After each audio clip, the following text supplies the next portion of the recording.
Ang impyerno ay nilikha sa isipan ng isang mangmang upang hindi gawin at upang hindi tularan ang isa sa mga maling gawa.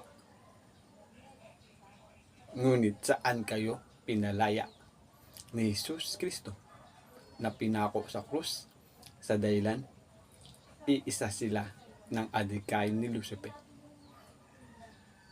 Mas mabuti pang dito pa lang sa ibabaw ng mundo ay meron ng kaparusahan sa isa sa maling gawa upang hindi tularan at ang pagpapalaya sa nagkasala, paraan upang makapagsimula muli, at ang reincarnate, paraan upang makapagsimula muli.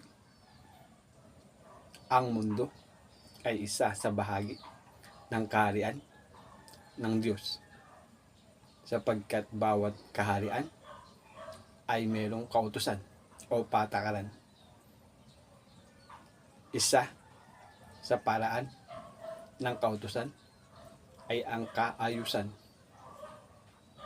Isa sa halimbawa na sulungat siya sa isa sa maling gawa ay ang panahon ni Noah at ni Lot. Natural lang na magkasala ang isang mangmang. Isa sa dahilan ay ang kapabayaan. Hayaan natin na ang lumikha ng mundo na nag-iwan ng 10 utos para sa tao ang gumanti para sa matuwid.